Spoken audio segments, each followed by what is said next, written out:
My name is Johan. In 2020 September 8th, I went to an office party and coming back to home through the forest area.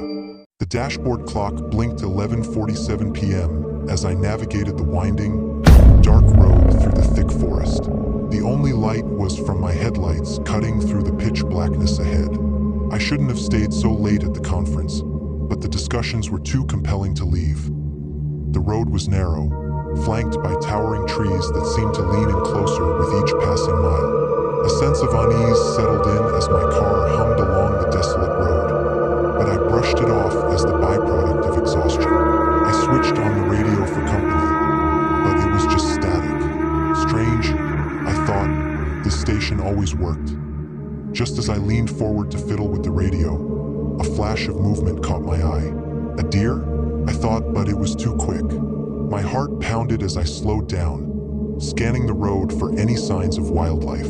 Nothing. The road ahead was as empty as the sky above. I continued driving, but the eerie feeling clung to me like a second skin. It felt as though the forest was alive, watching me, waiting. Then I saw it, a flicker of white at the edge of the forest, almost like a woman in a dress.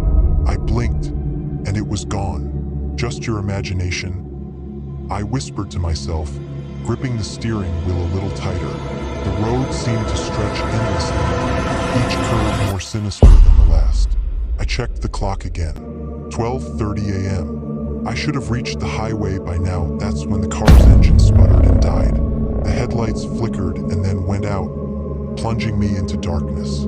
Panic rose in my throat as I fumbled for my phone, only to find it dead too. I was alone, stranded in the middle of nowhere. I sat there, paralyzed, listening to the oppressive silence. Then, a soft knock on my window made me jump. I turned slowly, my breath catching in my chest. A woman stood there, her face hidden by her long, dark hair. She wore a white dress, stained with mud and something else. "Are you lost?" she asked, her voice barely above a whisper. I nodded, unable to speak, my throat dry. "Come," she said, beckoning with a pale hand. "I can help you." Every instinct screamed at me to stay in the car, but something about her felt compelling, almost hypnotic. I opened the door and stepped out, the cold air biting at my skin. She led me through a narrow path in the woods. The trees seemed to close in around us, their branches like skeletal arms. I stumbled, but she moved with an eerie grace. We reached a small clearing where an old house stood, dilapidated and forgotten.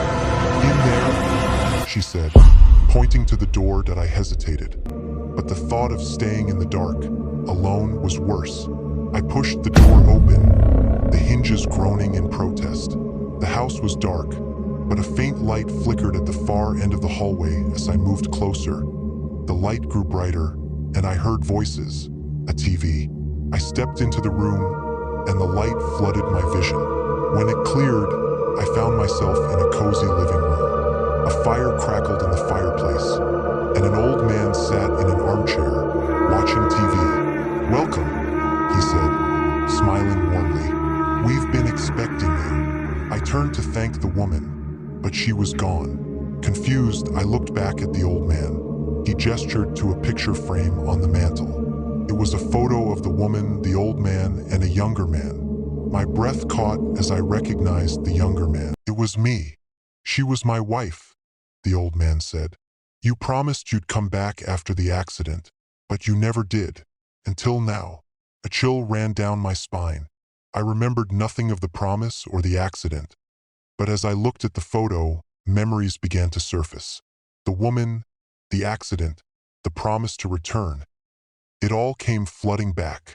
"I'm home," I whispered, the weight of forgotten memories lifting from my shoulders as I sat down, the warmth of the fire enveloping me. For more stories, please like, share, and subscribe, and also share your incidents in comments.